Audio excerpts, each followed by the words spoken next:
this is Shelly with Who's Up Hutch, and today I have with me Omid Heidari, and this will be kind of our first one where I'm actually interviewing somebody that's not living in Hutch currently, so our questions are going to change a little bit compared to what our listeners are used to. Fair enough. So, I've already let the cat out of the bag. You don't live here anymore. No. So, No. what took you away from Hutch? Well, my family still resides here, Mm-hmm. and so this is the place where I really grew up. I loved going to high school here. I loved the whole school system. I had a lot of fun, involved in a lot of activities. But by the time I finished up that schooling, I realized that I was really a person who liked to dream. I had a lot of creative desires, and so really the place for creativity I found was one of the coasts. And so the school came to my attention, Pepperdine University. Mm-hmm. One of my family members actually happened to be in charge of housing there. And so he worked me into a strategic campus tour there that ended up making me fall in love with the school. I spent a little time there. I went back and visited again and found out that that was just going to be unbelievable. It was near Los Angeles, so it had a lot of the things that I was interested in. And so I went to college there and actually just finished in July. Great. Yeah. So how long have you been away from Hutch? So I've been away for about 4 years then. About 4 Yeah, years. yeah, going on 5 now. You come Amazing. back for holidays and...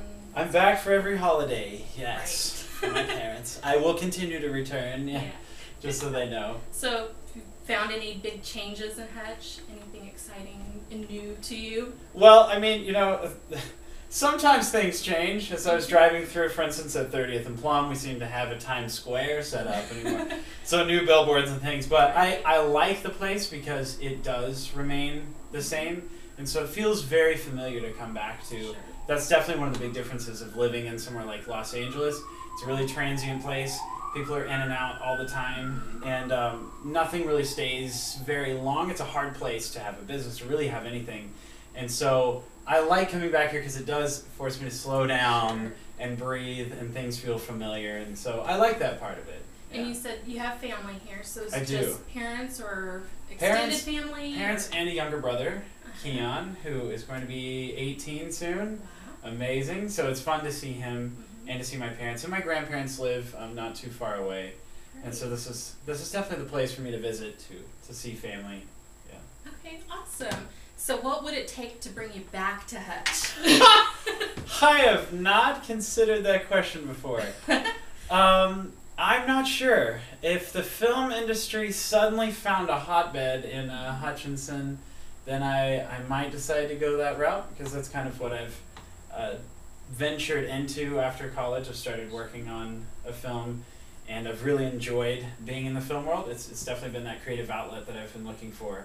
And so if that appeared in the area, then I wouldn't be opposed to coming back. And also if the weather changed to, say, 70 degrees year round, like I'm used to. Yeah, that'll happen That soon. would help.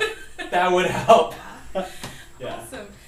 So, you mentioned the film industry. You want to tell me a little bit about the project you're working on? No problem. I'm actually working on a film literally titled Happy. Yay. I met some incredible directors while I was in school at Pepperdine, and one of them really came up with this project that he put into motion to travel the world and actually in search of really the lasting foundations of happiness.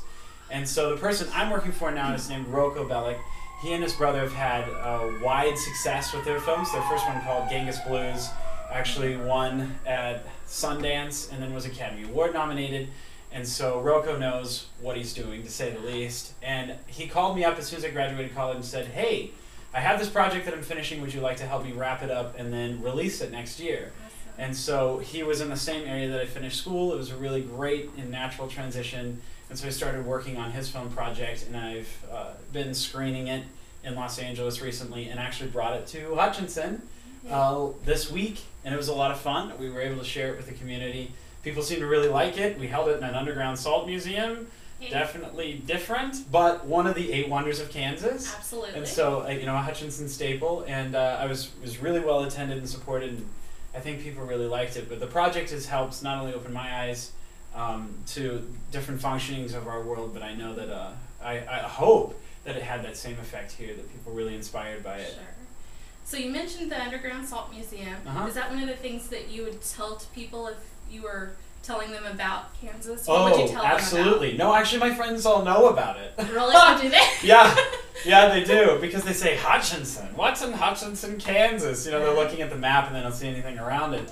It's we don't really go there for the scenic, natural beauty, but we do have some incredible things. For instance, the Underground Salt Museum. So I show them pictures, and Gail Farrell, who's director of operations there now, has been a long-time family friend, and I grew up with her daughter through school and things, and so she is taking me on several tours, and then I plug it like crazy. Awesome. In California, for anybody who happens to wander through, I tell them that they have to go. Awesome. Absolutely. Awesome. So is there anything else you'd encourage people to see while they're here? I also really like the Cosmosphere. And actually, we do have some great food here. You can't get chicken fried steaks in California. Really? Not like this. Okay. No. So there are great things to find, you know, in Kansas, and the people are amazing. That's what I really say. I say I go back home because the people are incredible. Awesome. Well, it was so good getting to know you, and I'm so glad you could Thanks. drop by. Thank you. So My much. pleasure. Yeah.